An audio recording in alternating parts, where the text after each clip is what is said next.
Hey, hey, how are you doing? We are just getting ready to paint. I'm putting my apron on, I'm getting my paint set out. And today we are going to be painting um, a strawberry popsicle. The popsicle series that I have been putting out over the last year or so has been by far one of the favorite series that we put out, other than the gnome series, right? It's been one of the top favorite ones that y'all love. So I figured, why not? We can't go wrong with a popsicle design. So I've got my apron on. I've got my paint rag. I've got all my favorite brushes right here. I've pulled my paint.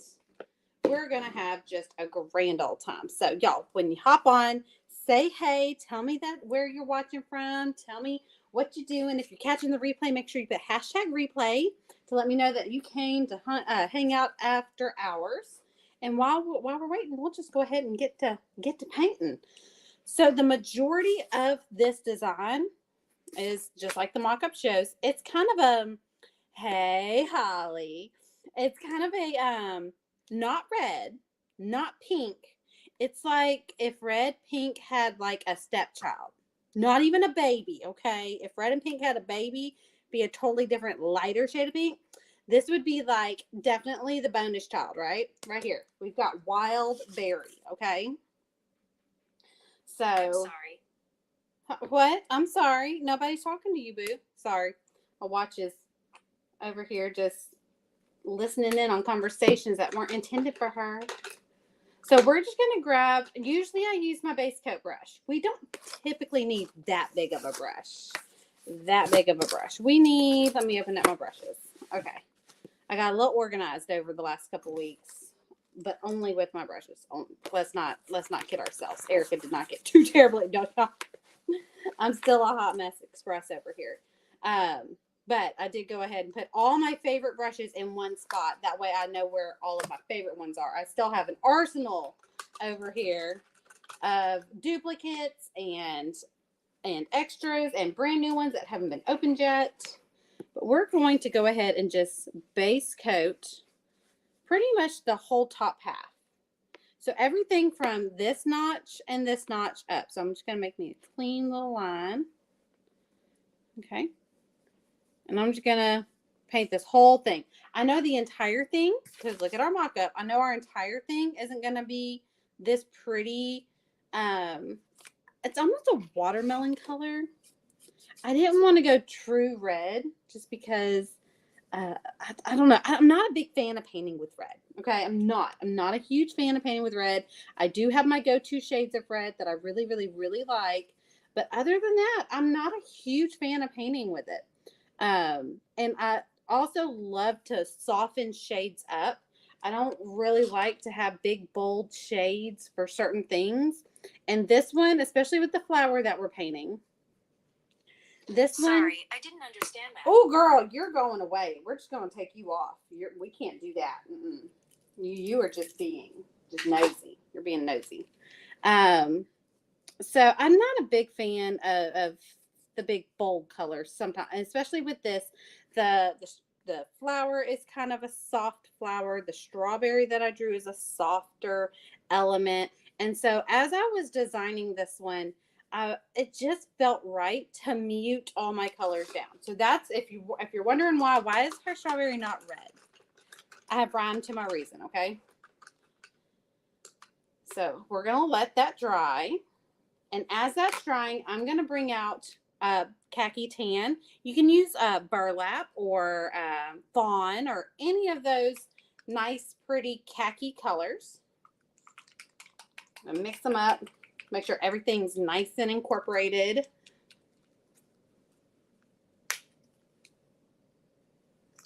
Okay.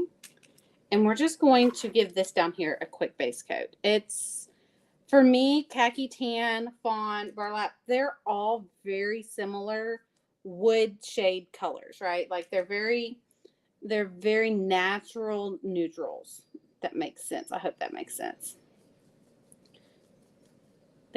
They bring out a nice clean coverage of a wood natural color. So we've got that. Let's see. Let's blow dry this real quick before we move on, because remember, wet paint moves wet paint. And if we're wanting to put on a second coat for good coverage, hey Anna, if we're wanting to put on a second coat for good coverage, we don't want to be working with wet base coats, okay? So we want to completely dry everything that we've got here to add opacity. We don't want to work with wet paint. A wet on wet technique has its place, but right now, while we're building opacity, that's not its place. So we're just going to go ahead and give it a quick little dry. It doesn't take but a second. And we're going to do a second coat of everything. I'm going to move this just a smidge. Move that too. Okay, so let's grab our brush again. Again, this is not my typical base coat brush. My typical base coat brush, it's a little too big for this project. It's just a little too big. It's going to get some funky brush strokes if we use it. So we're just going to go ahead and give ourselves a second base coat just for good measure.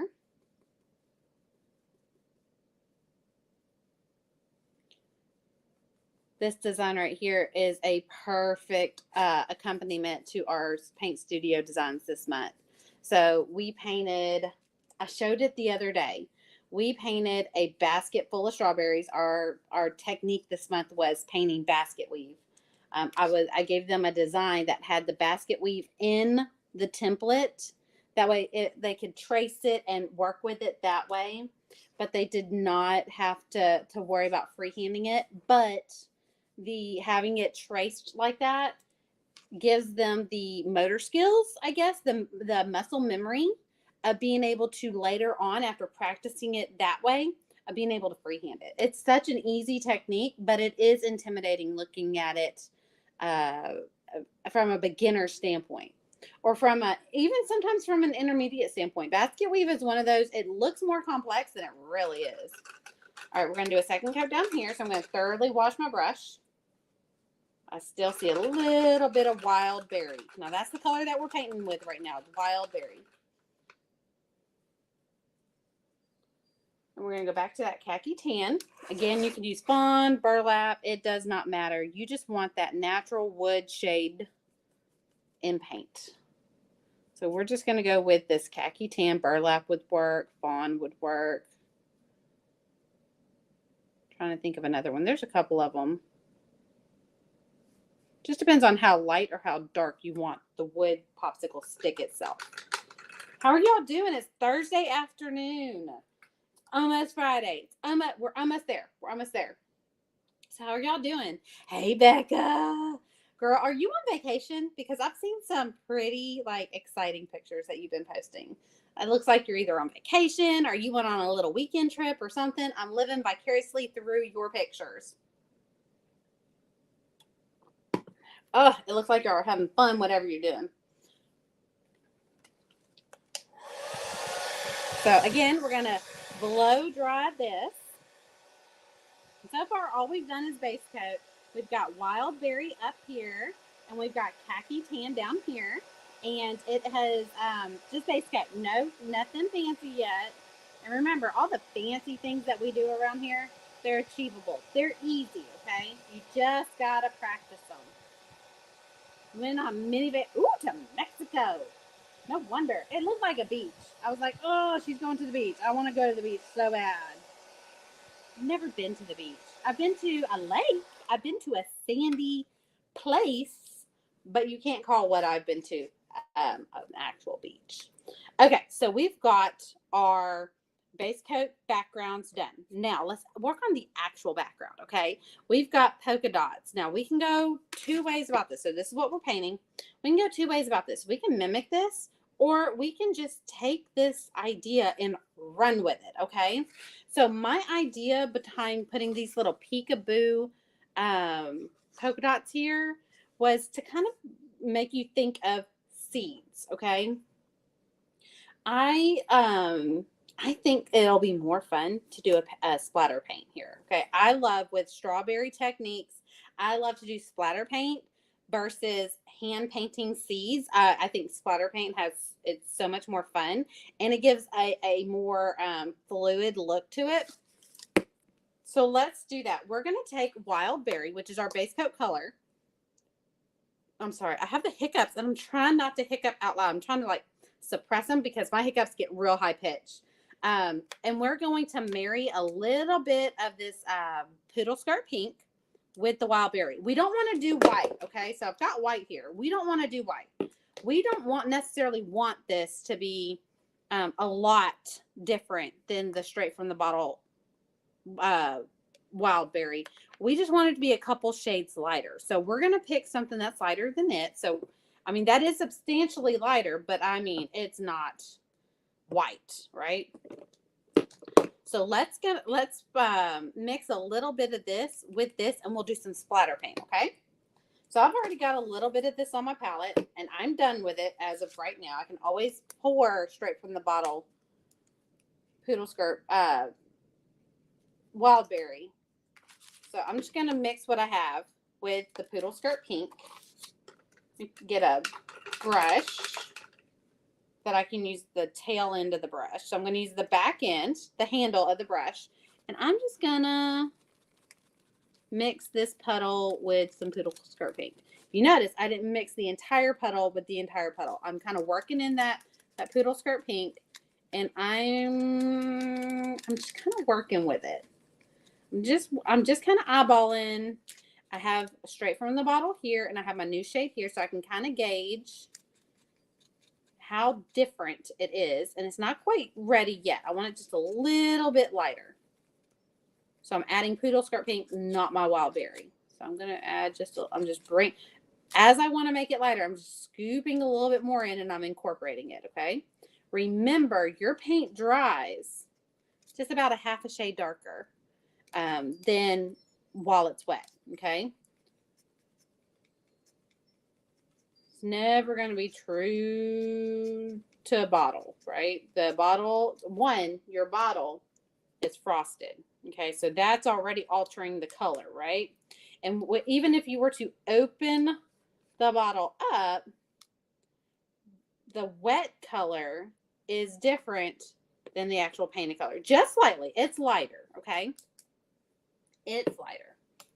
So we're just going to, I think that's good. I got a little bit more in there. And I think we don't need a lot because remember, we're just doing splatter paint. That's not necessarily going to require a lot of paint, okay? So I'm going to take my brush that I've been mixing with and just kind of clean it off. We're just going to clean it off. All right, so my favorite way to splatter paint, and y'all have seen me do this a million times, is I'm going to, take anything that needs splatters on it, because splatter paint gets everywhere. Hey, Marie Mosley. I'm going to take a brush that has a rubberized handle. You do not need a brush with a rubberized handle, but I'm promising you, it makes a difference. It does make a difference. So I'm going to take a brush that has a rubberized handle, and now I'm just going to take another brush. I try to find a brush that's dry, okay? I do like to use flat brushes for this technique. And I'm just going to get my new color that I just created, and I'm going to dampen it, okay? There's a lot of water in this brush. Let me take some of it out. All right, so I just mixed some water with this new concoction. You don't want to go too overboard. So I've got my splatter paint on there now. Oh no, I got splatter paint down here. Guess what? As long as you work fast, take a baby wipe and clean it up. As long as the paint is wet, it'll clean up. No problem at all, okay? So I don't want you worrying. Always have baby wipes around. Never paint without baby wipes. Now, paper towels, all good and dandy, but baby wipes are really the saving grace of uh-ohs, okay? So you really want to have baby wipes around. So there we go. No big deal now. Now we have nice clean base coat down here, even though there was pink all over it. And this has our barely there pink splatter paint. Now, remember, I just switched it up. And feel free to switch this stuff up. You do not have to keep it true to the mock-up. Change the colors, change the patterns, change the textures.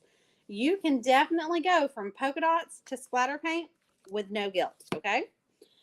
So we're going to blow dry that. Splatter paint takes a little longer to dry, and you want to be careful and be gentle with your blow dryer. So I'm going to put it on the lowest setting and keep it a little further away than normal because I don't want any of that splatter paint to starburst because it's a little too wet, right?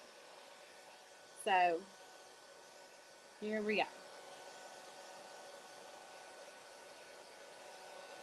Now I'm going to be freehanding a lot of this today. I cut my blank with no score lines or no etched lines. So usually I come on here with an etched blank just to kind of make it easier on all of us to see. But I wanted y'all to see don't be intimidated by a blank that has no lines, okay? There's so many ways to transfer a design. There's so many ways to just freehand things without being intimidated. Now, definitely, venture around your comfort zone, but there's no issue. There's no shame in stepping out of your comfort zone sometimes. So even if you painted this freehanded, don't feel bad about it not looking exactly like the mock-up. That's your level where you are now. The more you lean on your own technique and your own ability, the stronger those get.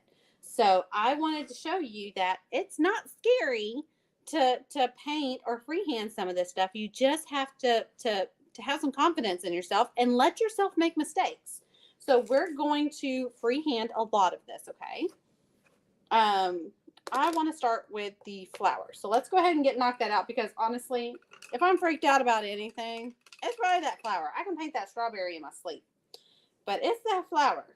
So let's go ahead, and I've got light avocado. We're going to mess with some new greens. I have my go-to greens for foliage, but I picked up some new greens today, and I want to play around with working with them. So y'all okay with that? So we've got light avocado and forest green, okay? This one's much dustier and lighter than forest green. Forest green is a good Kelly green. They both have a little bit of brown in them, so that's what makes them really good foliage greens. But they're not so, I don't know. They're fun, and we can mute them down, or we can ghost them out, and they'll make completely different shades, and they'll be super fun. So we're going to use, I think I'm going to use my forest green. I think that's what, forest green is going to be my shade green, and my light avocado is going to be my base green. And I think I am going to ghost my light avocado out because I want it to be a little lighter than this, but I think I'm going to keep this true to color. Finally got you live. Well, I'm here. Let's hang out. I'm here. Let's do this. Okay, so I've got light avocado here, and I've got cool white. If y'all are wanting this color palette that I'm working with, like the color scheme, if you need all the names, don't think that you have to write all these down. If you put the word popsicle in the comments, I will come back with all the color list. I will come back with the entire color list for anybody who puts the word popsicle. Y'all know the drill, right? Okay, again, using the back of my paintbrush. And I'm going to start marrying these two together. And they're going to have the most beautiful little green baby boy. See? You see what I mean there? So there's the straight from the bottle. There's white. And then there's the new green that I'm making. I don't need a whole heck of a lot of it. But I am going to make more than I think I'm going to need. Because I don't want to have to match this color back up. Okay? Now I have 3 shades of green that I'm working with. I'm working with straight from the bottle. I'm working with this new color. And then I'm going to come back and shade with that forest green, right? So I've got my 1/2 inch. I'm pretty sure this is a 1/2 inch. My 1/2 inch angle, which is one of my favorites. And I'm going to freehand this leaf. Now, we did a deep dive last month, and we even added a little bit of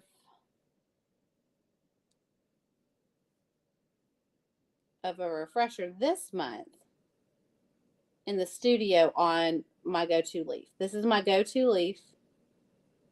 Very, very simple. It just takes some practice. Just take some practice, right? Doodle, doodle, doodle, doodle, doodle, doodle, doodle. There's a song stuck in my head, and I don't know if I'll ever be free from it. It's okay if your leaves or your flower do not look identical to the mock-up, okay? This is supposed to be a freeing process. Okay, the more you practice, I'm using way too big of a brush. And if you don't like it, you can always wipe it away with, in fact, let me show you that. I don't like that leaf. Guess what? As long as everything else is dry, just wipe it away. There's nothing saying that just because it's on the wood, we're committed to it. Just wipe it away. You can go through 30 different baby wipes.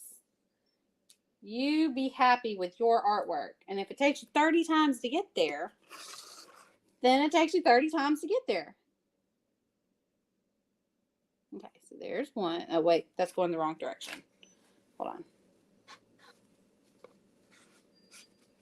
We're going to start with the leaves first, only because I know where the placement of the leaves are going. Usually I would start with the flower first if I'm just kind of freehanding the actual design of it all. But since I have a mock-up that I'm using, I'm going to freehand the leaves first. And we will come back. I'm using too big of a brush. That's what's happening. I'm like, these are not turning out right. Hold on. Good thing I have plenty of baby wipes. The only thing about wiping it with a baby wipe, you want to make sure you're wiping all that paint away. You don't want to just be smearing it. So I have a very dirty baby wipe at this point. I'm going to get a clean one. Okay.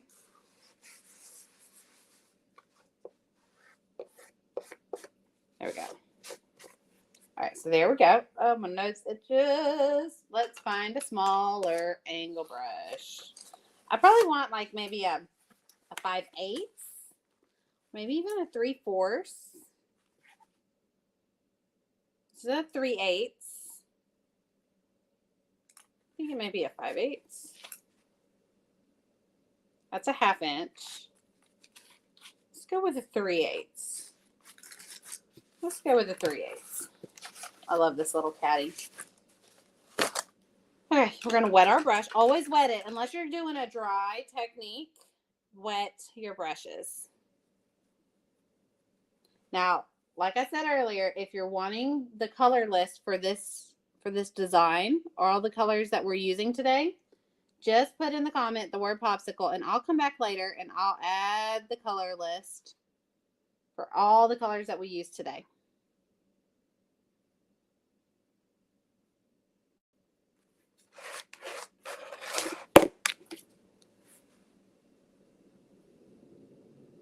Okay, there's one.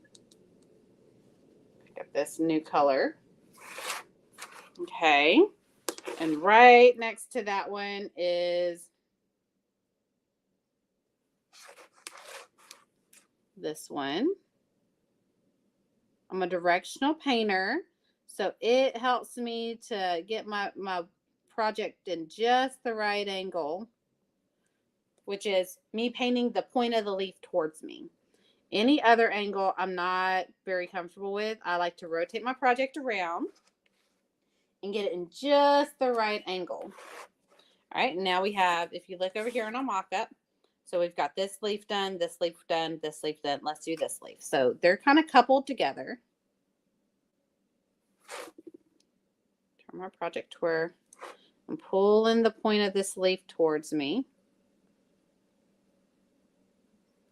Like I said, we did a deep dive last month on this leaf in the paint studio. So Studio girls have seen it done a few times. We even touched on it again this month. Hey, Jerry. Hey, Becky. How are y'all doing today? So we're going to let those dry. We're going to be using this again for the strawberry, but we'll come back to that. We have to paint the strawberry first. So while we're talking, let's go ahead and paint the drizzle. I'm not wanting to really mess with the blow dryer too much. And we have plenty of stuff that we can kind of venture around on without having to use the blow dryer too terribly much. So I've got raw umber and milk chocolate and cool white. So all these colors we're going to kind of play around with and make our chocolate color. So raw umber is a little too bittersweet chocolate, kind of venturing towards the dark chocolate color. And then milk chocolate is way too bright. It's way too red. So we're going to mix it. I'm not big on mixing all my colors, okay? Not. I like to use straight from the bottle. I don't mind mixing a shade color. I don't mind mixing a color here or there. But I don't like doing a whole project with mixed colors. And I'll tell you why. It's hard to match a mixed color. It really is. It really is hard to match a mixed color. You'll never, ever mix the exact ratio without machinery.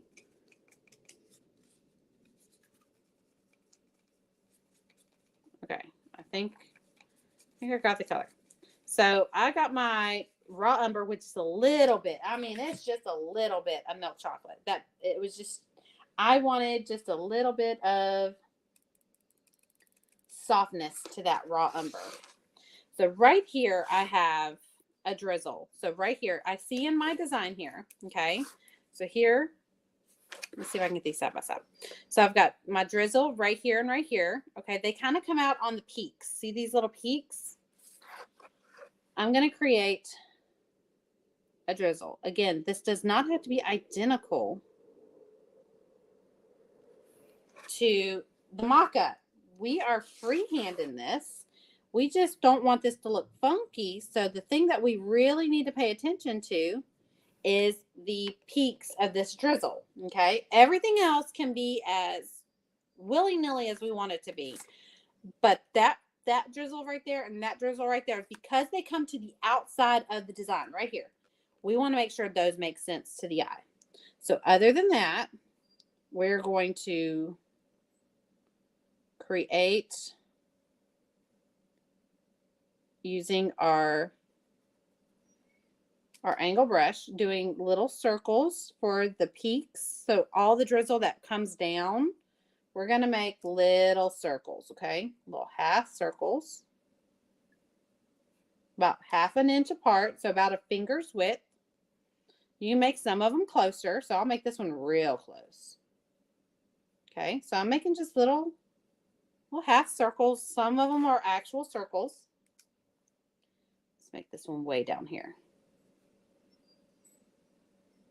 Okay, so now I'm just going to fill in. All right, so I'm going to create that, come back up.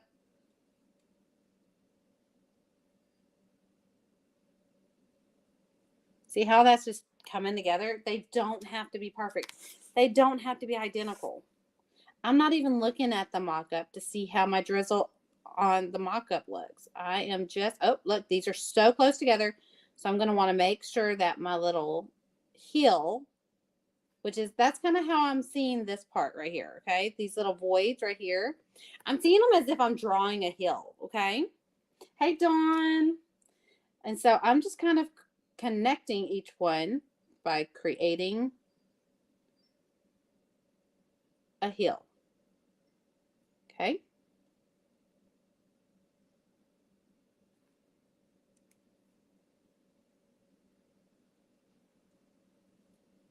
So if you don't want to have to transfer the design, some people get discouraged when they have to transfer a design multiple times. There are certain things that you can just be comfortable with freehanding, right? This doesn't have to be as intimidating as we make it sometimes.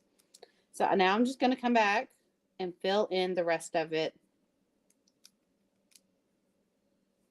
And again, we don't want to have to match this color up. We want to try and make more of a mixed color. I'd much rather waste a little paint because I mixed too much than not make enough and have to stress myself out over trying to make it again. Okay, so we've got one coat here. I'm going to move this off to the side so that my blow dryer doesn't affect it. And I'm going to blow dry this, okay? So far, we freehanded this whole thing just by using a color reference and just shapes, reference, the flow of the design itself. We have not had to stress over this too terribly much.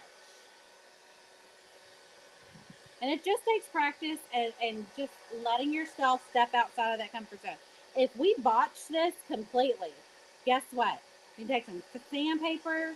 We can take a little bit of elbow grease, sand this all down, base coat it, and start over again, okay? This does not have to be stressful. And like I said, even if we mess it up to what we consider to be messed up, someone else may say, oh, that's absolutely beautiful. So we are our own worst critics. So we gotta give ourselves a little bit of grace. But if we're not willing to give ourselves grace, just know you can totally erase this by sanding it down and starting over.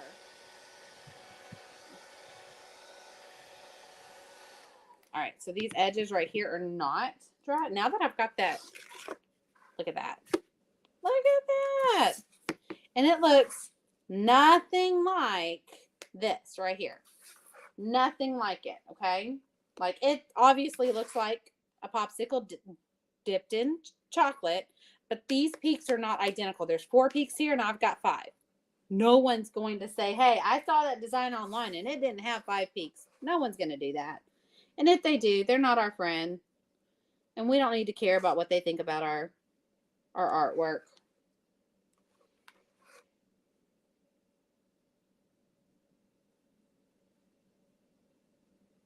Okay, so I'm just doing a second coat for good coverage. I'm not really caring about how good of a coverage it is underneath this strawberry because I know I'm going to be covering it up anyways.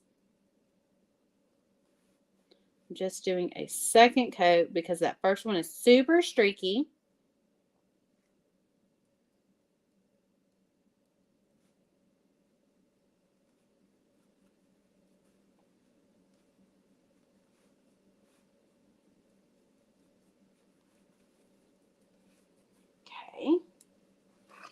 Like I said, we don't want to run out. I should have moved over to a bigger brush just for this base coating section.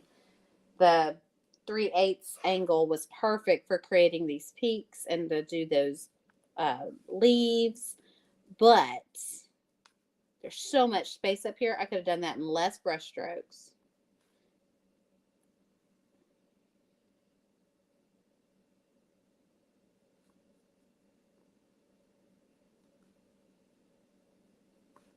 There we go.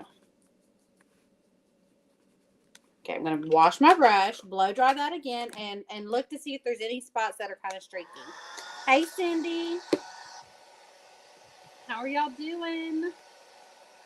We're just sitting here painting strawberries. Now, an alternate color that you could have used for this down here, you could have used yellow. So you could have definitely put yellow splatter paint. That's what we did over in the studio for our strawberries this past month.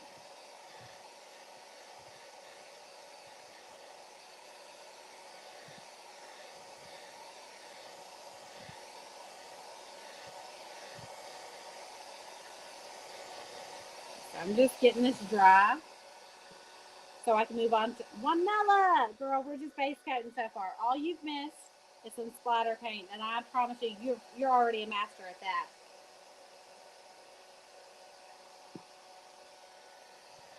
Y'all don't forget, if you're wanting the color list for all the colors that we're using today, even if you're popping in late, or if you can only hang out for a few minutes, don't feel like that you're going to be missing out.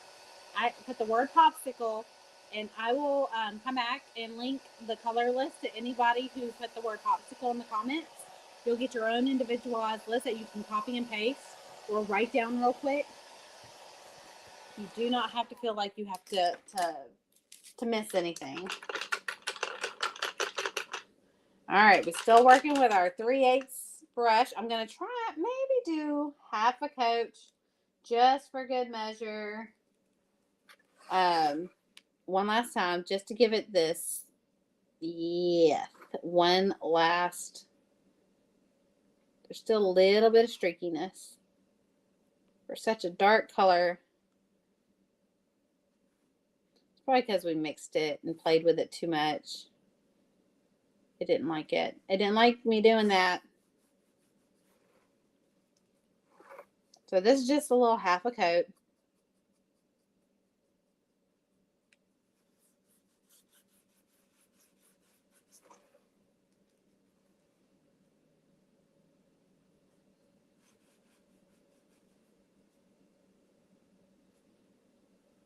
Now, y'all keep in mind the way that we did these chocolate drips. We're going to be doing something very similar for freehand and the strawberry. So y'all, we have freehanded pretty much this entire thing, okay? There is a template, and if you want the template to this, if you're looking for it and you want to purchase it, or the JPEG. Now, this is a 10-inch attachment size. So I can put this on a porch leaner. I can put it on an interchangeable door hanger. I can put it on a home sign that goes on the inside of my house for like little decorative. I can use it as a shelf sitter, or, you know, just a little bit of tier tray, like larger tier tray pieces. Or I could put it right here on my porch leaner display that we made a couple weeks ago.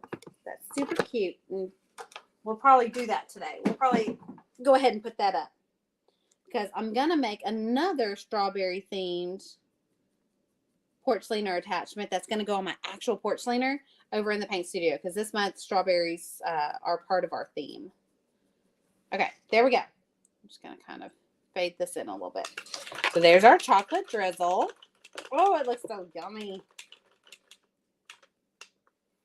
Okay, let's blow dry that, and then let's go ahead and freehand our strawberry. We still need to come down and freehand our flour, but we need to freehand our strawberry too. In fact, for good measure, we may let this air dry a little bit and just come down here and freehand our flour real quick, since it's on the other side of our design.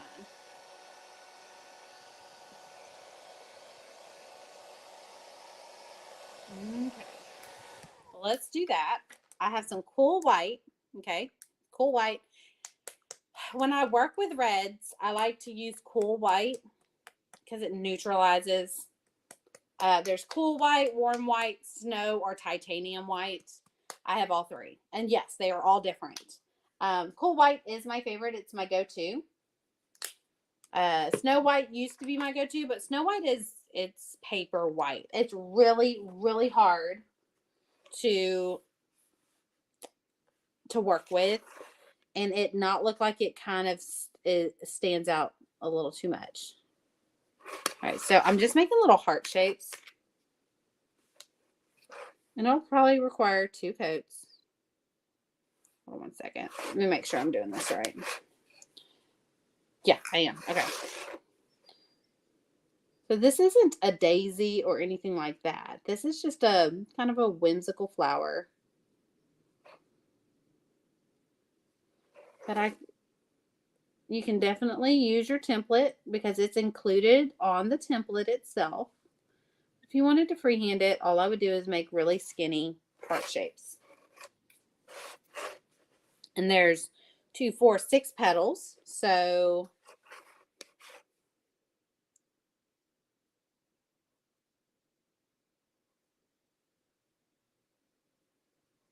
there's my 3. So that's half the flower, right?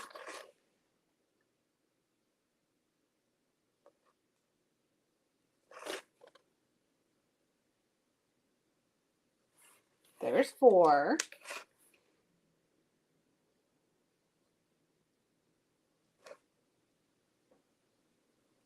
There's 5.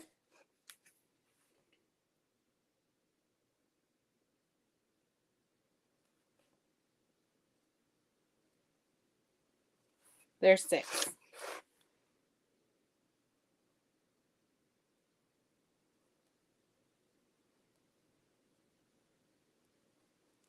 Okay. So there's our free-handed flower. That needs a second coat. So I'm just going to kind of fill this in and kind of dry out some of this paint. So my next coat, I'll be able to do all those really pretty brush strokes. And I think maybe we'll pop some color in there. The mock-up has just straight white. I think we can get a little bit of color variation in there. Having surgery, can't cut my own templates. How do I get the discount with Home Creations? I'm totally bored and missing painting. Okay. So Wanella, you're in the Paint Studio. So Paint Studio members get 30% off blanks off of Paint Studio blanks and 15% off of regular blanks like this, right? So all you have to do is make sure you're logged in to your Home Creations account when you're ordering, and you should have access to the discount. The only way to get discounts around here is to be a Paint Studio member. A lot of I have a few members that don't like to cut their own wood, and they're a member so that they can get discounts on blanks, on all blanks, not just Paint Studio blanks, but also off of all my regular blanks.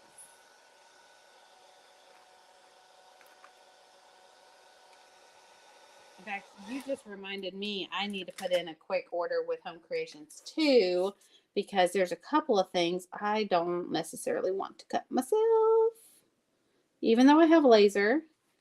Home Creations does the really nice, clean, single line blanks. Oh, that's not dry enough. And it makes painting on an etched blank so much better than a double line.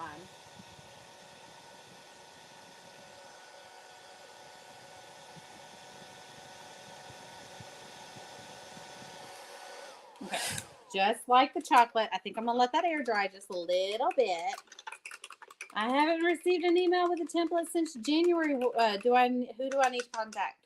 It depends. Okay, so if you're talking Paint Studio, it's the same email, but make sure you put in the whatchamacallit at the top. What's that subject line? Paint Studio templates or emails or files or if it's template tribe, you need to put Paint Studio tribe files. Okay, so we're going to go straight from the bottle. Wild Berry. It's going to match this color down here. So remember, we ghosted it out to make our splatter paint. Okay. So again, we want to pay attention to our design here. We have, and Linda, the email is Wallace House Designs files. If y'all are emailing Wallace House Designs, nobody's getting those. That is strictly just for logistics purposes. If you're emailing about actual files or memberships, you need to go Wallace House Designs files at gmail.com. So that'll send you to the right customer service. All right, so we are going to go here, and we're going to create a little loop-de-loo, okay? So far, we're to this point, okay? We just need to mimic what we did over here on this side. So I'm going to turn my design to where I'm comfortable. And even if it's not identical, okay, so there's our basic strawberry shape. It kind of looks like a wonky, just a little bit of a wonky heart, okay? Just don't want to go too terribly crazy with how wide you go. You want to make sure there's a little bit of a dip right there. Okay, there we go. That's perfect. Okay, we're going to let that dry. Let's go ahead and just fill that in for cohesiveness. Oh, you're welcome. Is Wildberry a new color or an old color?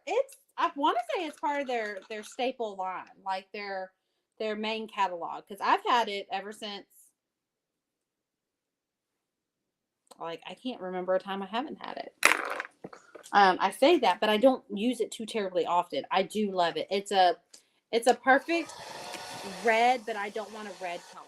Does that make sense? It's not pink, it's not red, it's kind of in the middle, but it gives more red vibes to it. So it pretends to be a red really, really well. So I didn't want to mess with red today. I didn't want to go flamenco red or Santa red, even though those are my favorites. I really wanted it to be soft.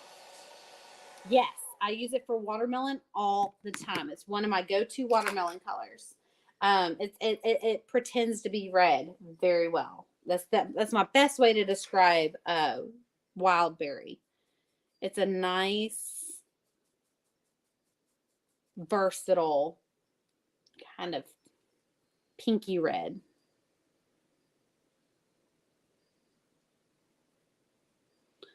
I'm hearing my wind chimes in the background, and Mr. Wallace gave me a huge confirmation this morning. The winds have been blowing because it's been trying to rain here, but it just hasn't really kicked in. But the winds are kicked up, and he was just sitting in the dining room, and he goes, "Man, you know one thing I just love? I really love those wind chimes outside." And I'm like, "Really?" Because I thought they drove you crazy. He goes, "No, I really like them." And I said, "Good, because they're not going anywhere." A mint popsicle would be a mint with green and black dots. Ooh, and a yes. Mint popsicle with the chocolate on top. Mint chocolate. Ooh, vanilla, you're onto something. I know. They are fun. They are fun. Airplane. Sorry. The air show is gonna be here not too long from now. And so I keep hearing what sounds like delivery trucks, and then what also sounds like airplanes, and it's by default it's an airplane right now just because the air show. So I'm just going to come back in and do a second layer of this white. Remember, I used cool white. Okay, freehanding this flower. Nothing has to be perfect, and you don't have to have etched blanks to paint well. In fact, every once in a while, I encourage you, even though I love an etched blank, and you will see me use an etched blank more times than not, just because it makes painting quicker. You don't have to transfer the design. You don't have to map things out, because you've seen me as I'm painting along. I'm mapping things out, right? Like I'm kind of using shapes and the shape of my brush and how, I'm using things to build all these shapes without stressing over them, right? Well, an etched blank takes all that guesswork away. So I love an etch blank, and I will use them more times than not. But I just want you to see, you do not have to stress out over not having one. Some people just don't have the means of being able to order etched blanks 3-4 times a month, right? Although Home Creations keeps them very, very, very affordable, and they have amazing quality and customer service. So I threw a little bit of this poodle skirt pink, not the darker pink. This is the pink that we used to create this color, right? And I'm just going to give it a nice little paint stroke. I want to bring a little bit of pink on these petals. I don't want to take away from the white, though. I don't want to take away from the white. I just want to add a little pop color by doing a quick paint stroke. So I'm adding white, but I'm not adding pink to my brush. I'm just letting the pink run out. And I'm making sure all my paint strokes go towards the center of this flower. I know this is going to be really hard to see with this light that's in the way, especially while the paint is wet.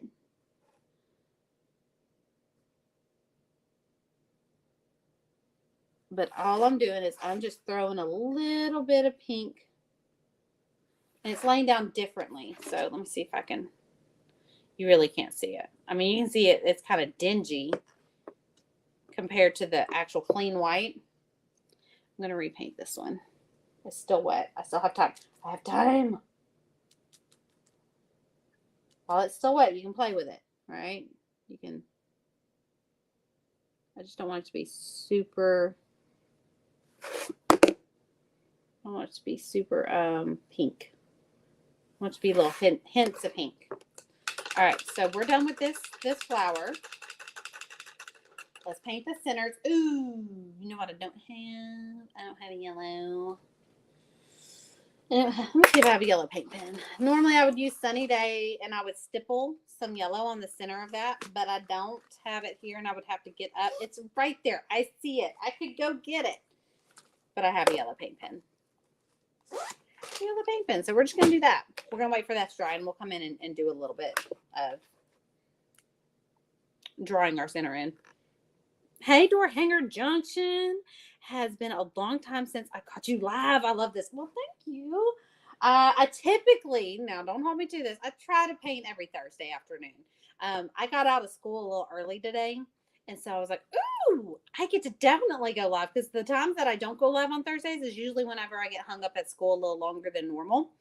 If y'all haven't been hanging with me this year, this school year, I started helping with my alma mater where I went to high school, but a local high school that needed some extra hands in the classroom. And so I have been helping with the English department since October? Yeah, October. So it's stretched me a little thin, but it has filled my cup so much. Watching someone that I grew up with thrive in her wheelhouse. Like she just thrives. So the teacher that I work with directly, she is just a powerhouse of a teacher. And then also to see these kids, their confidence, it's a lot like watching us as painters, their confidence just grow in reading. So a lot of them struggle with reading or comprehension or writing. So reading, writing, and comprehension is what our focus is. Most of them struggled with reading at the beginning of the year. Okay, most of them struggled with reading at grade level, and they were nowhere near grade level. And so far, they are getting closer and closer to grade level, and it is so rewarding to see the confidence in their reading skills that they don't even realize that they're gaining. They don't even realize how like the confidence that they've gained. They're just doing it, right? Until someone points it out as, have you seen where you started to where you are right now? Game changer. So if you don't catch me live on a Thursday, it's probably because I got hung up at the school. I don't like to leave. Like if I know that there's a kid that's struggling and I should have left an hour ago, I'll probably stay the extra hour and help them out. And then try to pop on live here later. The good thing about it is I'm typically off on Fridays. Every once in a while, I've gone in on a Friday. We had a great debate, and that was fun. That was just another coat of that wild berry. We had a great debate that we did that ended up being scheduled on a Friday. So I missed a Friday that week, and then there was another Friday that I missed. I can't remember. So paint studio paint days are typically Fridays. So thankfully I don't miss too much Friday work to where I have to miss out on paint studio because that's my top priority. All right, so we have our strawberry base coated and ready to go. We need to add a little bit of texture to this because we don't want our strawberry to look bland, right? In the mock-up, we have polka dots. And I think I can do polka dots. I think I can. Y'all know me. I don't like to freehand a polka dot. Let me see if I got a polka dot dauber hanging out somewhere around here. I think I do. I know I've got a stylus, like a dot stylus, but I don't want to use that because that makes raised dots, and I don't necessarily want that look right now. Give me a second. I have all my polka dot daubers right here. All right, so good trick about polka dot daubers. The sponge is one size. The handle is a totally different size. So don't look at your polka dot daubers as if that's the only size you can achieve. You can flip that around And even though that's not a sponge, it's still a circle, right? So we're looking for a pretty decent size. That right there will be perfect, okay? That's way too big. But my smallest polka dot dauber is way too big too, but that's way too small. So I'm looking at this and I'm like, oh, too big. But that's actually a really good size. So the only thing about using the handles is my ghosted out polka dots a whole lot harder to achieve than all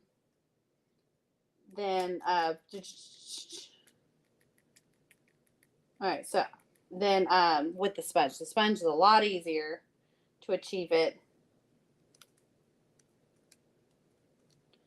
Okay. So I dipped the back end of my dowel rod is basically what this is in the color that we did our splatter paint in. And I'm just going to create some circles. Okay. Watch this.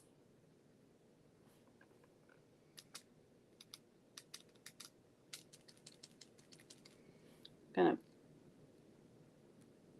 Now I got that on the chocolate where it doesn't belong, right? I can just take my baby wipe, make sure it's a wet one. That one was the dry one, and just wipe it away. All right, this is a curved edge, so it's going to be hard to do the Post-it note trick, but you can always just use a baby wipe and clean it up. Just work in small areas. You can also get a Q-tip or the back of a paintbrush to create a peak. If you don't have a fingernail like me, you use the back of a paintbrush just like this and clean up just like that. Okay? You don't have to have fancy tools. Craft with what you got. I'm going to create another little polka dot. Give it a little bit of turn. Just to create a full polka dot, right?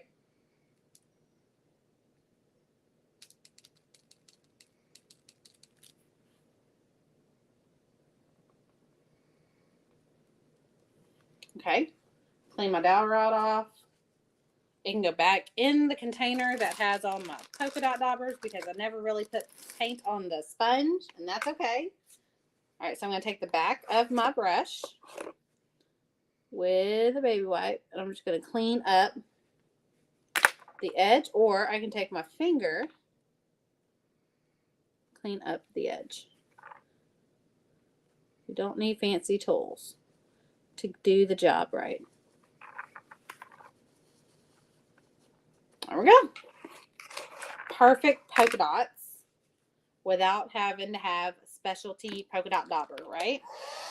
What a cool idea. I never thought about using the stick in. Now, I will say, the dowel rod part of it, it's not the easiest thing to transition to when you're so used to being able to push that sponge down and do a little bit of a turn. It's not the easiest transition. But once you've done it a couple of times, you're like, I got the hang of it. You just have to get a feel for how it operates versus a sponge. I mean, you got to think, it's a wood stick versus a squishy sponge, right? Hey, it's me, Becca. Message from Becca. What? Oh, you're Becca. I thought you meant Becca Webster. I was like, Becca's already said hi. Different Becca. Totally spelled a different way.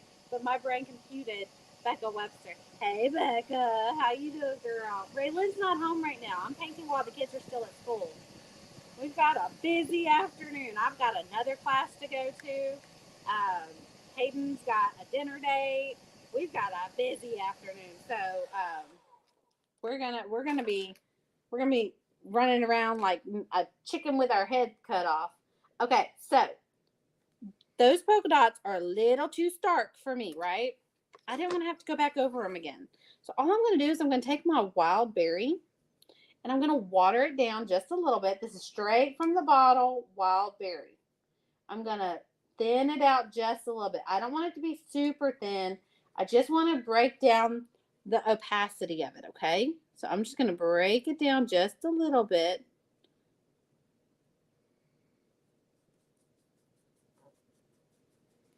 That's probably a little too much. Dab. Oh, that's perfect. We're gonna leave that alone right there. We'll break it down just a little bit. And we're just gonna put a little wash over it, okay? So that's the background color washed over that mixed color. And that toned it down just a little bit. They're not so bright and in your face. So all I did was I washed it over with a little bit of that thinned out straight from the bottle wild berry. And then I took my baby wipe and just kind of dabbed at it until I got the look that I wanted. There's so many different ways that you can soften down paint, and that's a good way to do it without having to have a lot of specialty additives to add into your paint. Hey, Bonnie. Let's see. I've used the end of my marker. Oh, like the end. Yes, that right there would be a good polka dot right there. You know what I mean? Like it would do the same trick. I'm doing good. Mama's getting her nails done today. Also, ooh. Also, I thought you said massage. I was like, ooh, I'm jealous. She said, also another message from Becca. Well, Becca, if you're saying mama, I know you're talking. Oh, you're such a sweet girl. Okay, we're getting so close to being done. Okay, so now we've got everything base coated. Let's go ahead. This is dry now. I can use my paint pen. Remember, paint pens don't like wet paint. Paint pens don't like wet paint. So we don't want to use a wet, a paint pen on a wet piece of artwork. We want to let everything completely dry. This is a brand new paint pen. I need to prime it. You get all that paint down to the cap it if you're gonna shake it, cap your paint pens. They get messy if you shake them without putting the cap on. Ooh, I'm jealous. Massage sounds amazing. I thought she was getting massage and I was like, ooh, that sounds like it feels amazing. I'm jealous. All right, so I just put like a little wobbly blob. There's no rhyme or reason to that shape. It's kind of loosely the shape of a circle, but it's got a lot of wobblies to the edge of it. Okay. So there's our center right there. We're done. Done with that.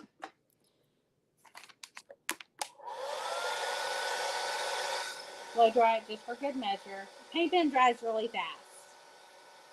So you don't have to really sit and focus the blow dryer on it for too terribly long. All right. So we've got the strawberry part done. I want to go ahead and do our sprinkles. So let's go ahead and let's break out all of our paintbrushes. Let's see what we got. I'm thinking, okay, there's two ways you can go about doing the sprinkles. You can either do a liner brush, which, let me see if I've got a better liner. Yes, I'm going to use this one. Actually, these are probably very similar. They're both zeros. Okay. So we're going to use a liner brush. Let's go ahead and get that set aside. We do need to do our leaves. So while we're waiting on, before our, my paint towel left me. Before our mixed color that we created for our leaves dries, let's go ahead and get our leaves for our strawberry. So our strawberry has 4 leaves on it, and the only one that I really care about making sure gets done first, even if I have to come back and do it again later, is that one. I want to make sure that it has a nice clean look to it because it comes out of the design, right? We want to make sure all these lines that come out, that extend out, have nice transitions in. That cleans up the look of our finished product so much. All right, so I'm going to do both sides.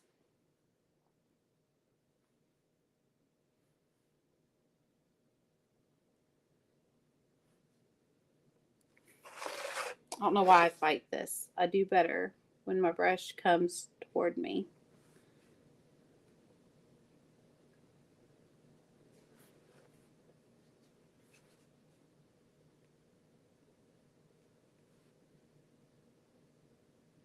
go. And we're going to do 2 more.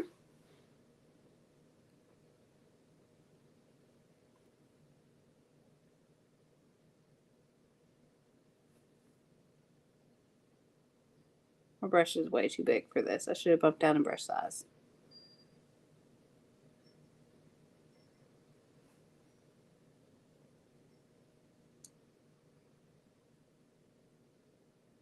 I'm concentrating. I'm sorry. So we're going to get, in fact, I don't like that. We are going to bump down brush size. Again, do not feel intimidated if you end up not liking something. It's just a baby wipe away or a piece of sandpaper away. Let's go to, that was a 3/8.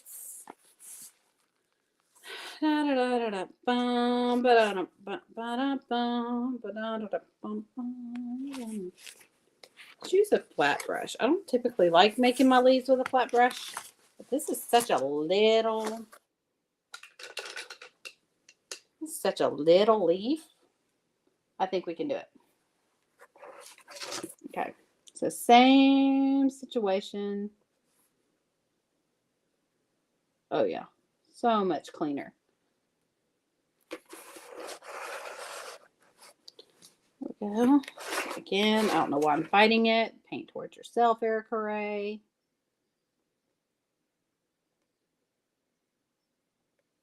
There we go. Oh, it looks so much better. If you ever hear me gripe about don't force a brush to do a job, especially if you think it's too big for the job, don't try to force it.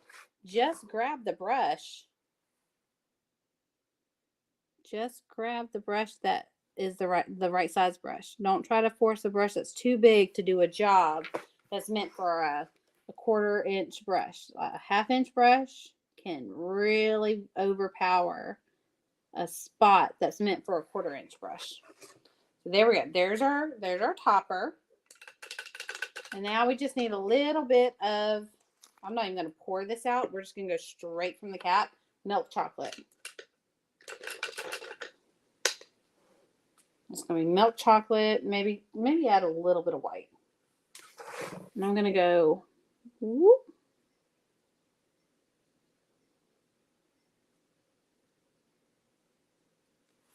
for our stem.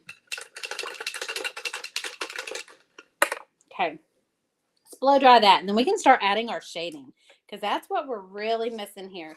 See, that's looking really 2-dimensional, right? It's real 2-dimensional.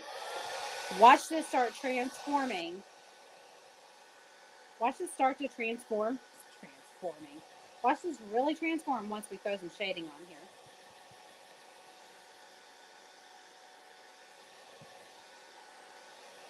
Now don't forget, if you're wanting the full color list of what we've used today, just put the word Popsicle down in the comments and I'll come back and I will link the full list of colors. Everything that we used today, everything that's kind of hanging out over here, I'll type it up and send it to you. And I'll just comment back to your Popsicle. So if you put the word Popsicle in the comments, then I'll come back later and I'll comment back with a complete color list and where you can find the template if you just so happen to want to. But I know my friend Anna has already picked all of these up. She said the other day, she goes, I got all the Popsicle templates. They are the cutest. They're her favorites. They're my favorites too. They're some of my favorites. Okay. So the hardest part that's going to be hard to shade is this raw umber, but we can do it. It'll be done, right? So we're going to grab some alizarin crimson or some cranberry wine. I haven't decided which one yet. I'm thinking cranberry wine. Let's see how it does. It may be too dark. If it's too dark, we can always go down to alizarin crimson. But at this point, we're shading. So we need a little bit of wax paper.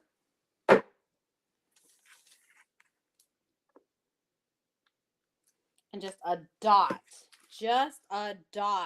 of cranberry wine. And we need a nice angle brush. It can be a 3/8. It can be a 1/2 inch. It'd be I recommend a 1/2 inch. 1/2 inch is 5/8 is my jam. 5/8 is my jam. It's my favorite size brush. All right, so I've got a 1/2 inch here though, just because it's in my paint water already. And I've got my cranberry wine. Reminds me of an old country song. Going to dampen our workspace. And we're just going to start throwing this on here. When we get to a corner like this, we're going to walk it in just a little bit, okay? So we're just going to keep it nice and tight to the edge. Add a little extra water here to help move it along. If y'all caught my live the other day, about a week ago, I have 2 of these on my desk. I actually have multiple of these that have water, but I have one that has rubbing alcohol in it. And somehow I magically picked the one that has rubbing alcohol when one of them ran out. And I was like, whoa! It knocked me in the face. I'm like, where did that smell come from? I mean, it was just rubbing alcohol, but when you're not expecting that strong of a smell, it really punches you in the face. All right. So we're just adding a little layer of water. I get these spritz bottles from Hobby Lobby. You can also get them from Amazon. In fact, I think I'm about to order a good bit of smaller ones to give away at a retreat that I'm going to all my friends. I think I'm going to order some and have as just like a little goodie. Because I know I'm going to be painting with one. They're sign makers, though. They're not by trade door hanger artists or decor painters. They are actual sign makers. Like they make wooden signs. I know that we make wooden signs too, because all of our signs are made of wood. But they make like those farmhouse signs, and they use stencils and all that jazz. And it's just so cool what they can make. But I know that they don't use a lot of the tools or the techniques that we use over here in our little world. So I was like, ooh, this right here has been a game changer for all my friends that have tried using it. Let me surprise them with a little extra love. So Sheila Arnold, I know you're coming. Don't ruin the surprise for everybody else.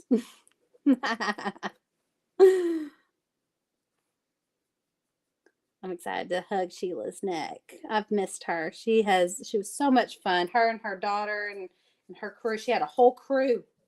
I'm excited to see some of my ladies, because some of my ladies are coming because they're part of the sign making group that's hosting it. It's not me hosting it.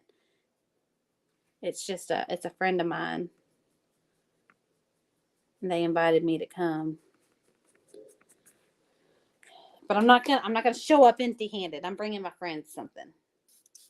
All right, so I'm just spritzing a little bit. The wood and the paint that's already on here absorbs this water up, and you really can't have too terribly much. You really can't go overboard with the water, just because you can dry it, right? Like it's not gonna. All it's gonna do is make your shading go on softer. If you don't want it to go on as soft, don't get so heavy with the water. If you want it to go on super soft, then make sure that your whole piece is saturated. You just don't want like a puddle of water going on.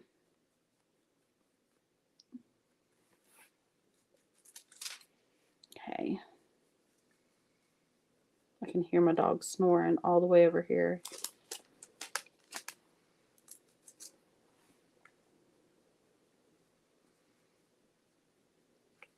So I was going to paint here, and then we were going to get ready for him to go to dinner, and then me and the girl are going to my class tonight. They have childcare, so she's going to get to go with me. She won't be in the class with me, but she'll get to go with me, so she won't have to sit and hang with her daddy at the dealership, which is normally what she would do if they didn't offer childcare. But a lot of the classes that I take at night, they're not like school classes. They're like church classes, and like sometimes there'll be a nice little artsy class that goes on. And a lot of them that I sign up for, it's because they have childcare. I don't ever want Ray, or even, Hayden's 15, but I don't want him to ever feel left out. If I'm going to do something fun, if they have childcare, obviously they're going to plan something fun for the kids too. All right, so I'm just trying to build this up right here. So this little spot right here, everything else has perfect shading on it. As far as the red goes on the popsicle, I'm trying to get it to go on just a little bit better right here. And it was too wet. Like I said, if you want it to be a softer look, keep it wet. But if you want it to be a little bit more noticeable, let it dry a little bit and then brush it on.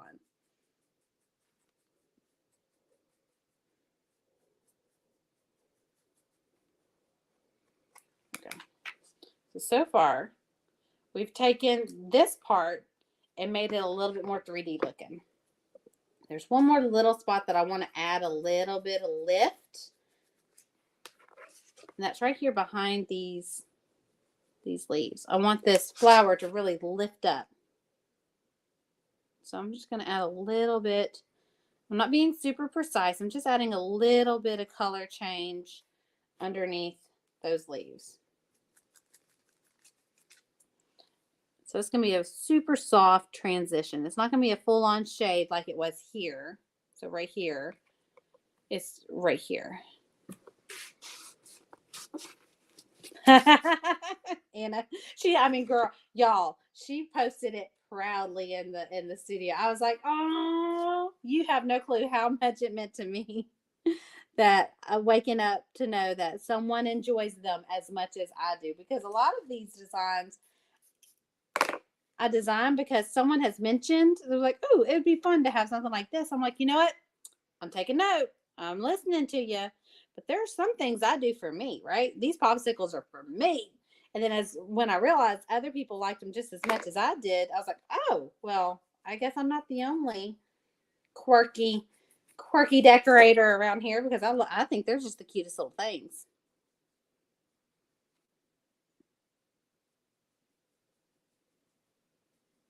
Okay. So we lifted those leaves up just a hair without it being super distracting. All right. We're still not done with the alizarin crimson. We still have to shade our strawberry. It won't take but a second because it's a simple shade. So let's spritz our strawberry. I kept missing the spot. I kept spritzing right here instead of right here. So I'm going to spritz. I'm going to shade the very bottom and along the side.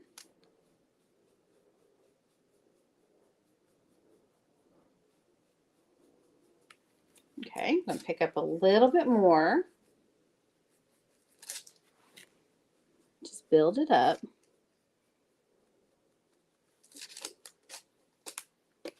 Okay. I'm not gonna shade up here because I'm gonna add a little bit of highlight there. Oh, Debbie loves them too. They'd be a super cute kids paint party. Like, I have all different kinds of themes, and girl, I'm not stopping. I think they're super, between the popsicles and the cupcakes and the gnomes. They're good. They're cute little series that make really good paint parties. I have noticed when I host paint parties or have hosted paint parties in the past, the cutesy designs like this, the gnomes, those are the things that people want to paint for fun. So I always liked having some farmhouse options, but also some cheeky little cutesy designs like this. But they're also like a more mature side to the cutesy. You know what I mean? Like, I don't know how to explain that. They're like really contemporary, but cute at the same time. Oh, the cupcakes. Okay, the popsicle all started with the cupcake. Okay, I had a bunch of cupcake designs out that had all different kinds of themes on it, and everybody loved them. And I was like, I want to do something different, but I also want it to be as cute as a cupcake. So I was like, got it, popsicle, we got this. So, okay, so we need a little bit of shade on our, well, that now if it's not the dog, it's the planes. I swear that is the 20th plane that has gone over since we painted. So I'm going to put a little bit of this forest green. We're going to go straight from the bottle. Well, that's a lot brighter than I expected it to be. Oh, well, we'll go with it. We'll go with it. Nope, nope, nope, nope. I thought I could do this without water, but I want to soften that up. I want to soften that up. Oh, yeah. Oh, yeah.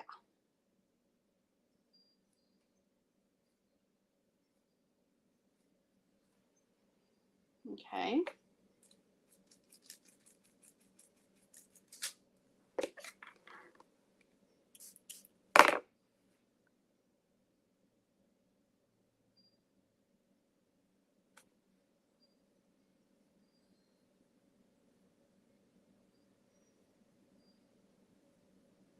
Okay.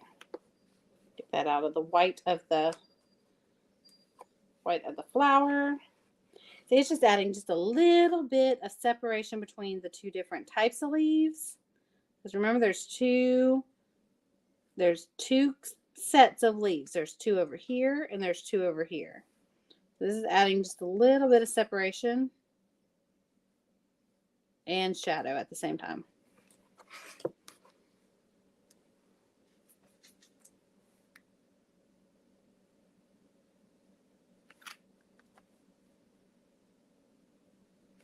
Okay, so there's our leaves.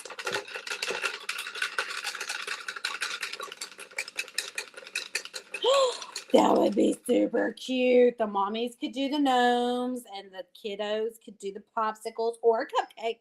Or a cupcake. Hear me out. Hear me out. The cupcakes. Let's not sleep on the cupcakes, okay? They have just as much of my heart as the gnomes do. I'm going to soften this yellow up just a little bit. I'm going to just throw a little bit of white in there. I just need to soften it up just a hair. The more I look at it, that yellow is stark. It is contrasting. Okay, there we go. Let's do a little bit of dry brushing in this popsicle stick, and we should be pretty close to done other than some sprinkles. So I'm going to grab, I do have a dry brush over here. There's so many ways to dry brush. So we're going to do a little bit of this raw umber. I'm just going to, I did just a couple of bristles, just a couple. I'm going to throw this on top so I can go this way.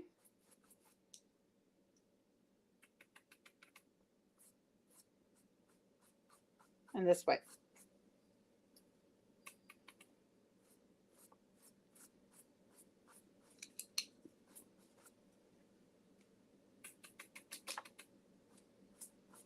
There we go.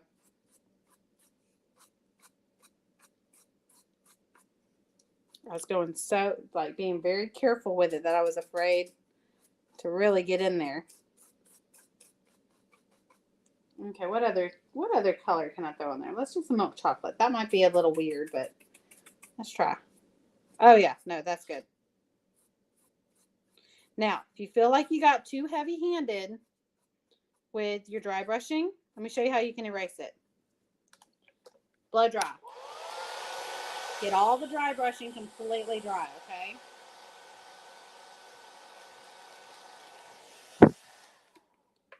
Take the brush that you have wet paint on and get most of it off, as much as you possibly can, okay? You're going to go in with your base coat color, which for us, that was straight from the bottle, khaki tan, okay?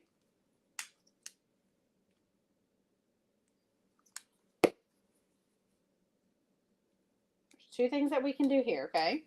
We can either just repeat the steps just with our base coat color, or we can take a baby wipe and tone it down. But this is my favorite way of toning down dry brushing that I feel like got out of hand.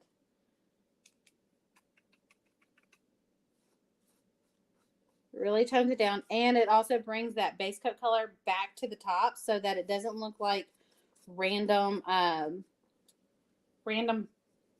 lack of a better word, dry brushing with no reason, right? We want it all to look like it was meant to look like that. Okay, so we're going to take that. So far, now we're ready for some sprinkles and a little bit of highlight. Let me blow dry that because it's almost close to perfect. You know what we need to do? We need to do some shading on that. We need to do some shading on that. That looks two-dimensional, where the rest of this is, it's got nice little peaks of color. So let's do raw umber. Don't need a lot. We're going to go very, very conservative with this. We can always build it up. Always build it up.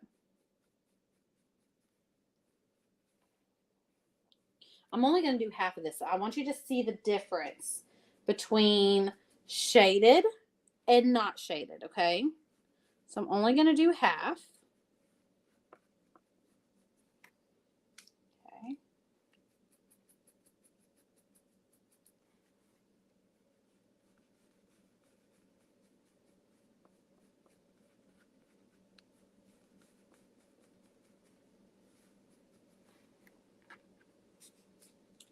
I know it looks like I'm going over this a million times. I'm just trying to get it to... It's a curved edge, so you know I'm walking it in a little bit.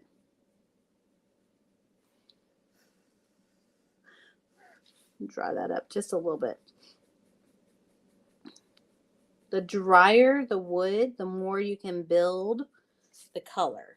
Okay, so let's blow dry that. Because while it's wet, you can't see because the water really plays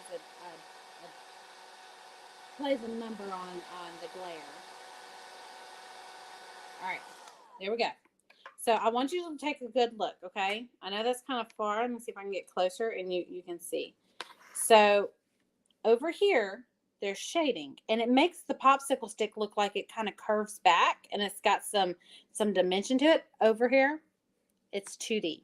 It's very flat looking, and the only way to make this pop is to add some shading or add some lines to it, like some paint pen or a writer bottle or some puff paint, something like that. Well, if you want it to be a soft look like I like this, you want to add some shading. If you like a nice pop and very well-defined lines, you want to go the route of a writer bottle or some puff paint or a paint pen, right? So I wanted to show you the difference between shaded and non-shaded and why I do the way I do. I'm going to lightly spritz this just to get this to move just a hair, a little bit more. Much better. I'm just going to make it meet in the middle.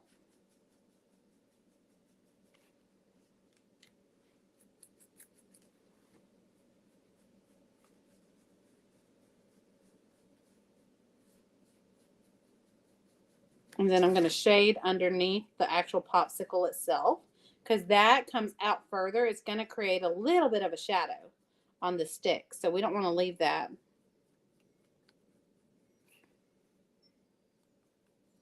There we go. Now, let's take our liner brush that we saturated. We threw it in the paint water. We're going to pick some colors. Let's go with our mixed color. Hold on. There we go. Let's pick, oh, you know what? This really needs to be revived. This is one that needs to be reshaped. Let's see if we can get some paint on it and it doesn't separate. Yeah, this should be okay. We're just going to take our liner brush. Nope, it needs to be reshaped. I thought it could act right. It don't want to act right. So you really want a thin liner brush, okay? All my liner brushes need to be reshaped. And the way you reshape is you get some really hot water, dip the bristle in the hot water up to about middle of the barrel, okay? And then you take your fingers and you just shape it in the shape that it's supposed to be. So for a liner brush, you take your fingers like this and pull the brush away. Okay. So I've got, this is a little bit thicker than the one that I wanted to use, but it'll work. I'm painting with the color that we made to do the splatter paint. And I'm just with the very tip, I'm making sprinkles, okay? The very tip. I don't want my bristles to splay out too terribly much. My liner brush would have made even thinner sprinkles. This will work. This will work. I'm going to do at least 3 of each color. Okay, so there's 3 pink. I'm going to do pink. I'm going to do white. And I think I'm going to do, it has kind of a blue color. So let's do sky blue. Is it sky blue or baby blue? I think this is, no, this is baby blue.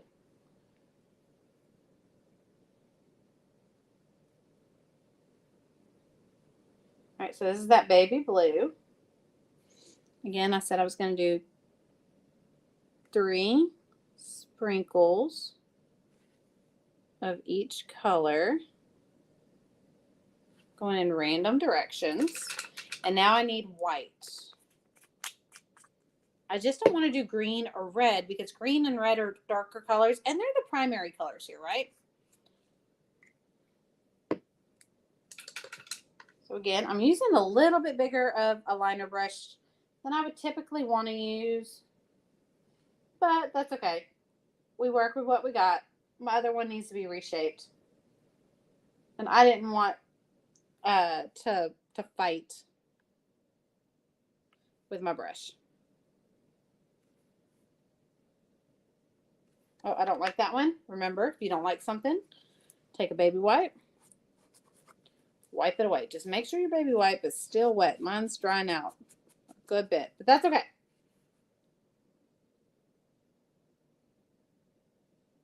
The key to these sprinkles is to keep them nice and light pressure. Nice and light pressure. There we go. We did 3 of each color.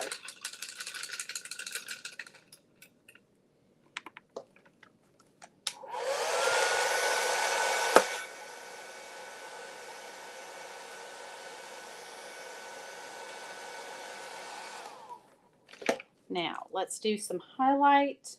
So the brushes I like to highlight with are these makeup brushes that I get from the Dollar Tree.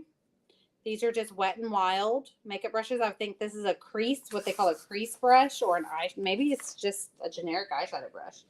I'm going to take some white. Just some cool white. Okay. Work it into my brush. I'm going to try and create like a dry brush situation here, okay? I dab just a little bit of paint on my brush. And I'm creating just a little bit of a dry brush. And I'm just going to kind of hit the spots of my design where I feel like it needs just a little bit of a lift. Just a little bit of a lift.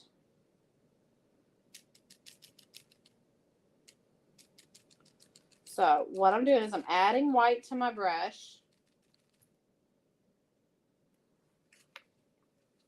A nice tip is if you want to switch colors, say you want to highlight with actual paint and not just white, you can put since this is a dry brush technique, you can take a baby wipe and just clean your brush on a baby wipe.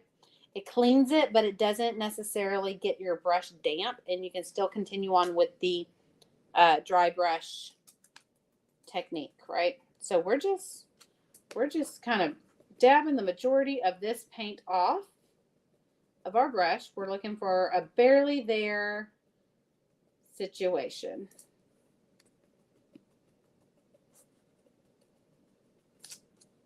So when I do circles, there's barely any paint deposit, and I'm going to go in with a very super light. I'm not pushing down. I'm just sweeping this across with barely any pressure on my brush at all. And I'm kind of creating circles. This is the advanced part of this technique. This is a skippable step. You do not have to to do this until you're comfortable with it. Definitely practice it. Don't create something that you're super proud of and then be like, "Ooh, let's add some shading to it." No, practice this on scrap wood. Do a bunch of circles, right? Do a bunch of circles and practice your pressure. The pressure means everything. The pressure, the amount of paint, all that makes a huge difference. So yeah, we're just going to sweep this on. Notice I haven't had to switch colors and I haven't really had to reapply paint to my brush. I have a very light, whatchamacallit, pressure. So there's still a good bit of paint in my brush. I'm not really messing with the areas that have a lot of shading to them because obviously they're going to be darker. And say there's a spot that I'm just like, that's a little much. You can lightly take a baby wipe. Again, baby wipes are your friends. And buff it away. So there was a spot where I'm just like, that might be a bit much. Just kind of lightly buff that away. And it creates this like nice little lift, right? So I am officially adding paint to my brush. Just a itsy bitsy bit. You can't even tell. Can't even tell. And I'm going to do the same technique to build it into my brush. Okay.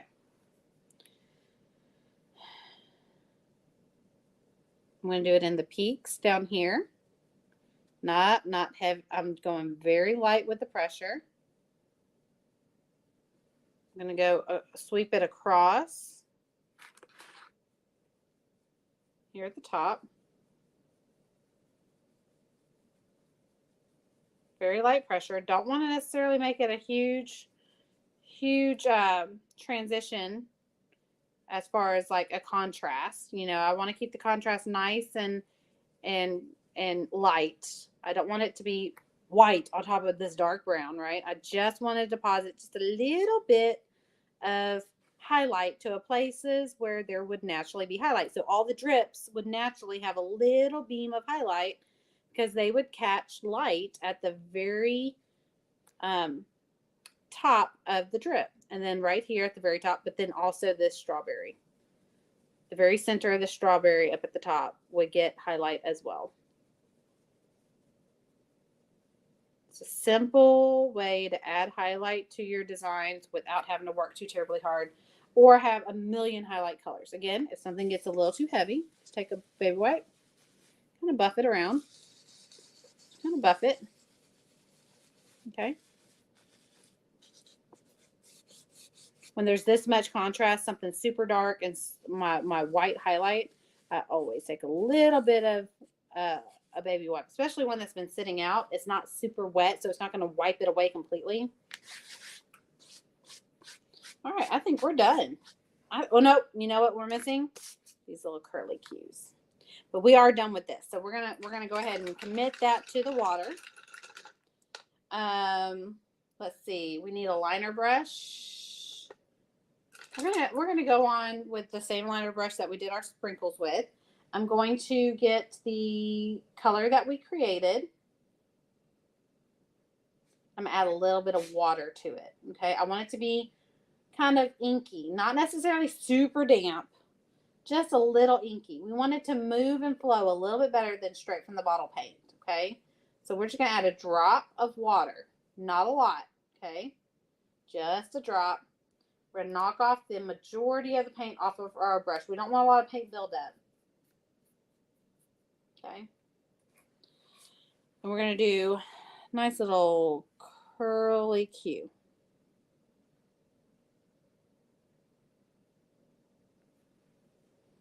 Okay.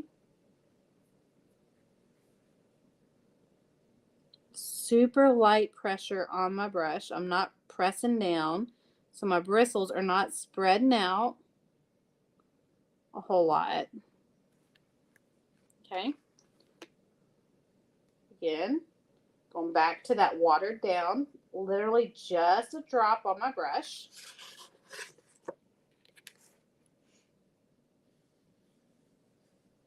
Okay, so I kind of got my outline. Now I can go back. The trick to this is to get it done in one clean swoop. But if you can't, just remember, go back in with the lightest touch. And you shouldn't be able to tell that you had to hit it twice. The lightest touch. You do not want to press the bristles of your brush down. So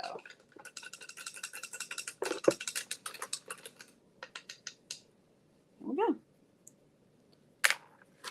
That is looking super dark. It's not as dark. It's closer to that. I don't know why the printed version and this version look so much different, but they are super close in color in real life.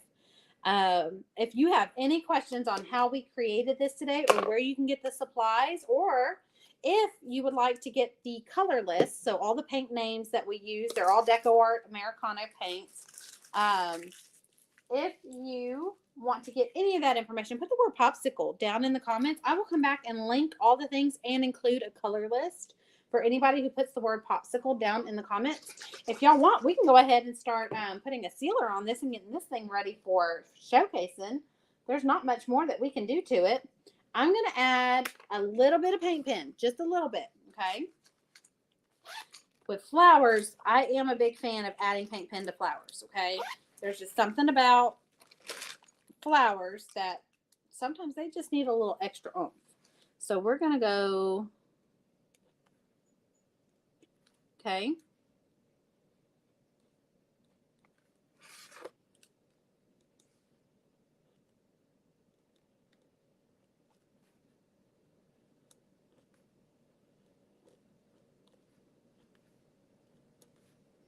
This is a 1MR. It's not a very thick paint pen. Okay. I'm going to go 1, 3, E, comma, and add a little bit of just whimsy to that paint, that flower right there. Now, someone was asking me the other day over in the paint studio, does paint pens mess up under brush sealer? Yes, it does. I'm going to show you a little trick on how to get around that, okay? So let's blow dry this paint pen. We want it to be completely dry, okay?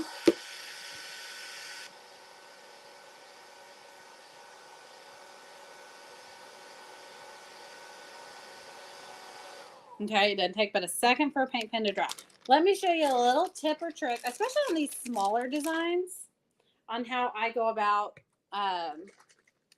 not messing up the paint pen.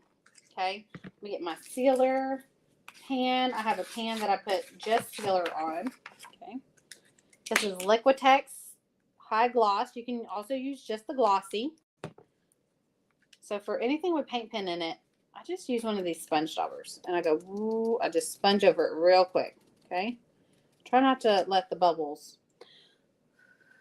Then I give it a quick blow dry and it pops all the bubbles.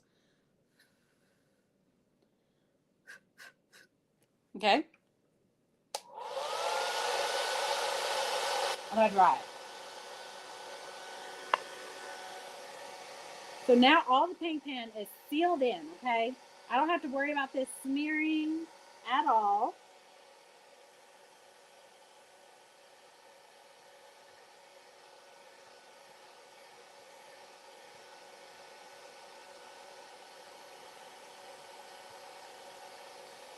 So all of that paint pen is sealed in, okay? I just did a little patch over where I had paint pen. You don't necessarily want to do that if your whole design has paint pen. You want to just be very light and careful and only go over the paint pen maybe once.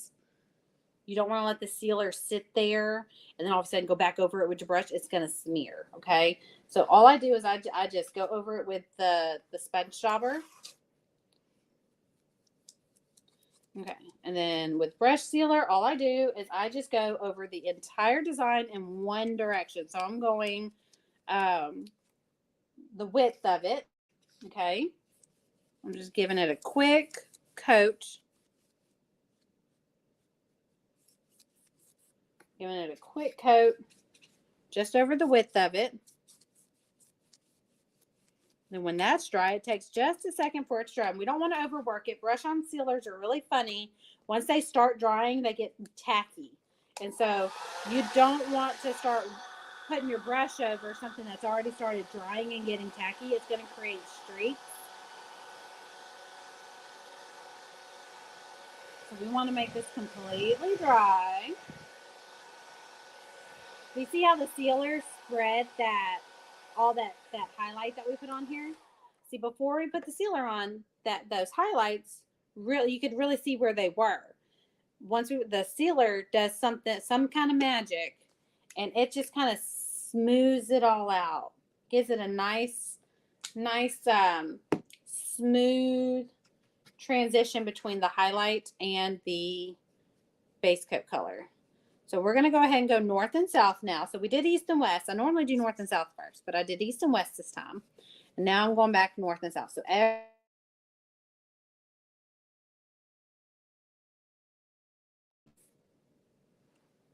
don't know what just happened.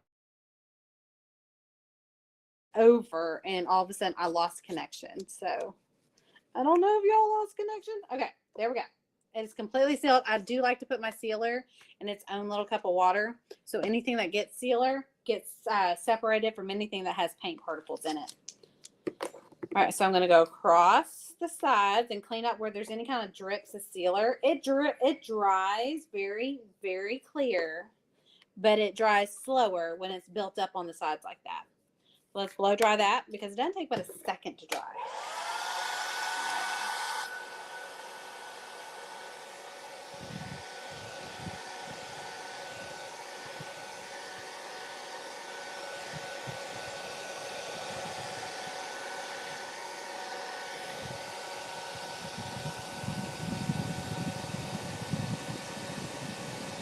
We are making perfect time. I was worried that I'd be on way too long and I wouldn't have time to get ready for my class. Okay, a little bit longer, and then we'll put some Velcro on it and we'll be good to go.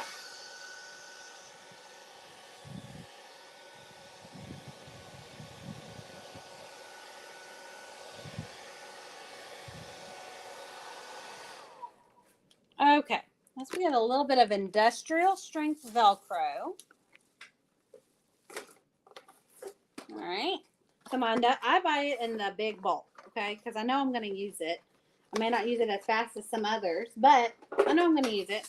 So I'm going to take, it's the industrial strength. You can get it in black or white. It does not matter. But it has to be industrial strength. It'll say it right there. And I do like the Velcro brand, okay? So I'm going to cut about 1 inch wide. And there's not a whole lot of uses for this side, but there really are a lot of uses for this side. So I would save this and just, I have another piece of Velcro that I just stick it on, and then I have a kind of a Ziploc bag as well. But really we want the soft side. So for anything that is painted, I put the soft side on. For anything that it's being stuck to, like the interchangeable door hanger, our little attachment display that we have made back here that's made out of a spindle, the porch leaner itself, all of the bases get the scratchy side. All of the painted attachments get the soft side. I just have that rule of thumb, one, to keep everything kind of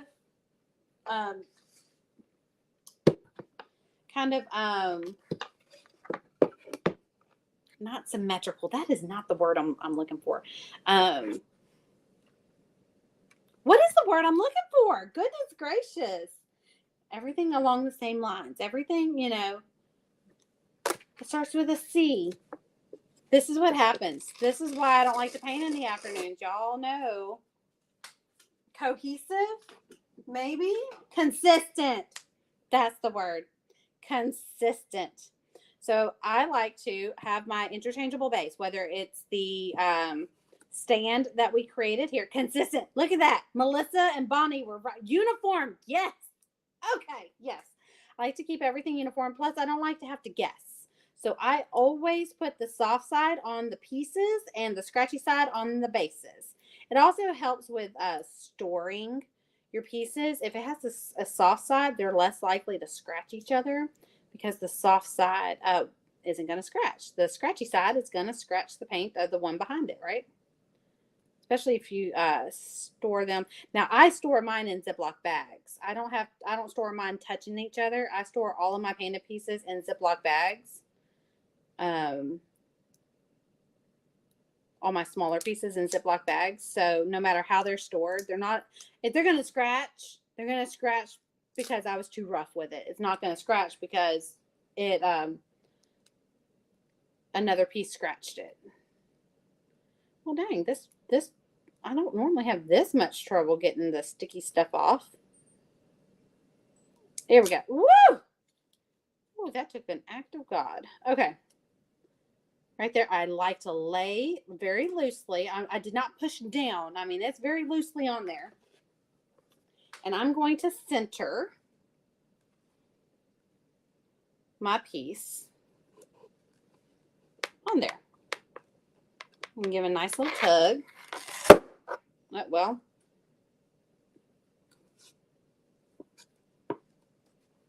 push it down.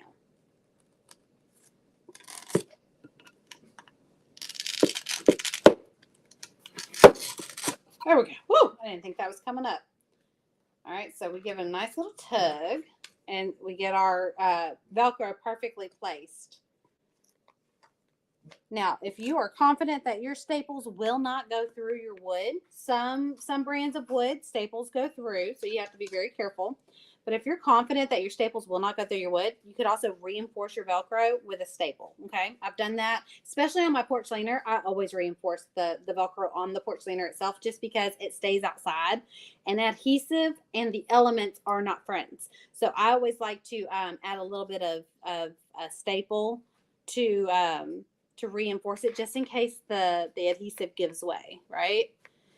How are you today? I have missed the whole dadgum thing. Sheila, I even called you out by name, girl. Stupid job. Yeah, I get you. I get you. Do you have a daisy porch leaner attachment? I can't find just a daisy, not a pocket or. Oh, Sheila, go back into last month's garland. Last month's garland is a daisy. Go grab that and resize it. I can resize it for you if you need me to. I don't mind doing that. All right, so there we go. Here we go. Let's see. Let's go. There we go. So there is our porch leaner attachment, but we used it as an indoor attachment. So remember, these do not have to be porch leaner attachments. You can use them in everyday decor. So I'm going to put this back here because we are going to start building our strawberry display in the paint studio. Let me show y'all the door hanger we've already painted. Let me back y'all up because it's big. So there's our door hanger. So this attachment is perfect for to match that. Now we also have another attachment. Where did I put that thing? Where you put it? I got it. I don't need any help. It's out of my reach. I don't know where I put it. But we're gonna do a cupcake version tomorrow in the paint studio to match the door hanger to go on the porch leaner outside. I will look again. It was more of a puffy flower, wasn't it? Not a spiky. No, I don't do spiky flowers for the most part. All my flowers typically have a rounded edge. So you could probably use a sunflower. You could probably do a sunflower and make it into a daisy. Like you could do,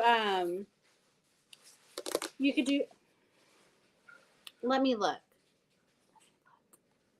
But yes, last month was a daisy, but it was a puffier daisy. It was more of a cutesy daisy. Alrighty. Well, if you have any questions on what we did today, how we made it, the paint color list, where to find the template, where to get a wooden plank, put the word popsicle down in the comments, and I will come back later on today and link all the things and give you the color list. Oh, why are words so hard? Give you the color list that we used today to create this really cute and really fun summery, springy popsicle design. Alrighty, I will see y'all later. Bye.